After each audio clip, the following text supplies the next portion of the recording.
మత్స్యకారులకి వాళ్ళు మునిగిపోగానే వాళ్ళు మెసేజ్ ఇస్తే మునిగిపోతున్నప్పుడే పట్టించుకోలేదు ప్రభుత్వము.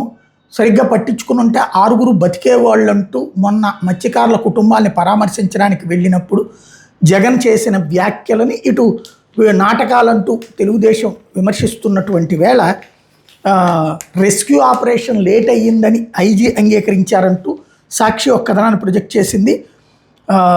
విశాఖ తీరంలో మత్స్యకారుల పడవ గల్లంతు సమాచారం అందిన 9 గంటల తర్వాత రెస్క్యూ ఆపరేషన్ చేపట్టామని Visakha range coastal security IG Gopinath Jetti పరోక్షంగా అంగీకరించారు.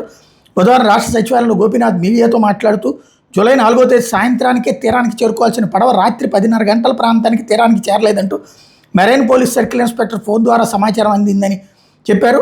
మెరైన్ సిఐ స్పందించి ఫిషింగ్ బోట్ యజమానులు మత్స్యకార సంఘాల ప్రతినిధులతో మాట్లాడి జరిగిన ఘటన మీద నిర్ధారించుకున్నారని చెప్పారు. ఆ తర్వాత రాత్రి 10:50 గంటలకు సమాచారం అందించిన వ్యక్తిని మరోసారి సంప్రదించి సముద్రంలోకి వెళ్ళిన మత్స్యకారుల పూర్తి వివరాలు, పడవ వివరాలు, ప్రయాణించిన ప్రాంతం, సమయం వంటి వివరాలు సేకరించిన తర్వాత search and rescue operation protocol ప్రకారం నమోదు చేసి అర్ధరాత్రి 12:15, 12:30 గంటల మధ్య భారత నౌకాదళం తీర రక్షక దళాలకు అధికారిక ఇమెయిల్ ద్వారా సమాచారం చేరవేశాం.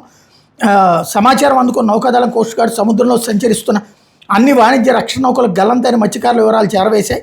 ఆ తర్వాత జూలై 5వ తేదీ ఉదయం 7 గంటల నుంచి 7:30 గంటల మధ్య పనామా రిజిస్ట్రేషన్ కలిగిన ఒక వాణిజ్య నౌక యాంకర్ని పట్టుకుని ప్రాణాలతో పోరాడుతున్న బోట్ డ్రైవర్ కారి చిన్నాను గుర్తించి సురక్షితంగా రక్షించినట్టు చెప్పారు.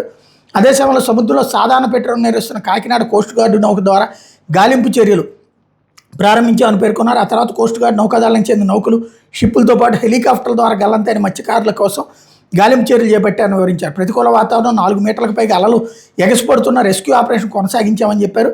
అలల తీవ్రత వల్ల కారి చిన్నాను చిన్న పడవల ద్వారా ఒడ్డుకు తీసుకురావడం సాధ్యపడలేదని, అందుకే మరుసటి రోజు వాతావరణం అనుకూలించిన తర్వాత నౌకాదళ హెలికాప్టర్ ద్వారా తీరానికి చేర్చామని చెప్పారు. గల్లంతైన మత్స్యకారుల కోసం జూలై 8వ తేదీ వరకు 72 గంటల పాటు గాలింపు రక్షణ చర్యలు చేపట్టామని, అయినా ఫలితం లేకపోవడంతో త్రిసభ్య కమిటీ ద్వారా విచారణ జరిపి తుది నివేదికను ప్రభుత్వానికి సమర్పించామని చెప్పుకొచ్చారు. అంటే జగన్ ఆరోపణ చేశాడు కాబట్టి వీళ్ళు ఏం చెప్తున్నారు, మాకు టైం వస్తే దాని ప్రకారం రూల్ ప్రకారం అన్నీ ఫాలో అయ్యాం అని పోలీసులు చెప్తున్నారు. కాబట్టి అది ఆలస్యమైన ఒప్పుకున్నారన్నటువంటి సాక్షి హైలైట్ చేసింది.